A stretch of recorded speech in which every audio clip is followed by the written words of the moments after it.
네, 안녕하세요. 푸돈싸입니다.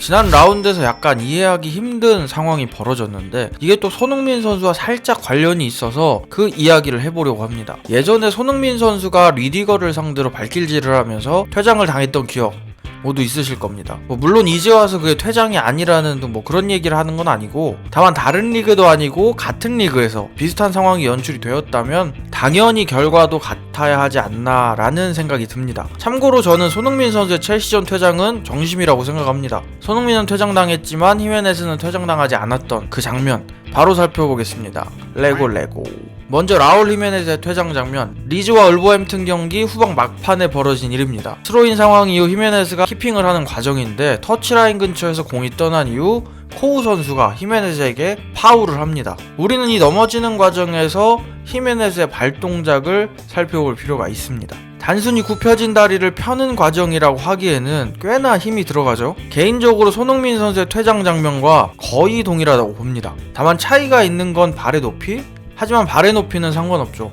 우리가 봐야 할 부분은 보복성 행위가 있느냐, 폭력적인 행위가 맞느냐, 이 두 가지인데 저는 히메네스의 동작에 이 두 가지가 모두 있다고 봅니다. 파울을 당한 이후 신경질적으로 대응을 한 부분, 상대를 가해하려고 있는 힘껏 발길질을 한 부분, 그럼 손흥민 선수 퇴장 장면과 한번 비교를 해보겠습니다. 진짜 정말 다를 게 없습니다. 저는 오히려 히메네스가 발길질을 하는 동작이 훨씬 명확하다고 생각합니다. 누가 봐도 망설임 없는 신경질적인 발길질. 물론 누구의 발길질이 더 명확하냐는 핵심은 아닙니다. 핵심은 라울 히메네스의 발길질 역시 퇴장감이라는 점. 하지만 그냥 넘어갔다는 점. VAR이라는 제도가 있음에도 불구하고 이걸 그냥 넘어간 게 정말 이해가 되지 않습니다. 현지에서도 이에 대한 기사들이 나왔는데 한번 살펴보겠습니다. 먼저 영국 데일리메일. 데일리메일은 해당 장면과 함께 이에 대한 반응들을 기사로 내보냈습니다. 히메네스가 어떻게 레드카드가 아니야? VAR 끝났네. 히메네스가 어떻게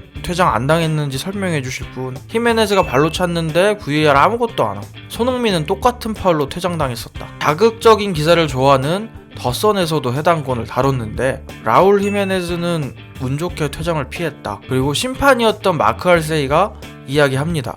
히메네스는 운이 좋았다. 손흥민은 더 약했음에도 불구하고 퇴장을 당했었다. 현지에서도 비슷한 시각으로 바라보는 것 같습니다. 마지막으로 해당 경기 심판에 대해서 이야기를 해보자면 주심은 쿠트, VAR 심판은 마이클 올리버였습니다. 이 둘은 불과 며칠 전에 판정으로 큰 논란을 일으켰습니다. 바로 머지사이드 더비. 머지사이드 더비에서는 반대로 마이클 올리버가 주심, VAR 심판이 쿠투였는데 해당 경기에서 반다이크가 십자인대 파열이라는 큰 부상을 당했음에도 불구하고 픽포드에 대한 판정을 제대로 하지 못해서 두 심판 모두 큰 논란이 됐었는데 몇 주가 지나기는커녕 라운드가 지나가기도 전에 또다시 논란이 될 만한 판정을 하였습니다. 어쨌든 두 심판 모두 조금 문제가 있는 것 같습니다. 과연 라울 히메네즈가 사후 징계를 받을지 한번 지켜보도록 하겠습니다. 부족한 영상 봐주셔서 감사합니다.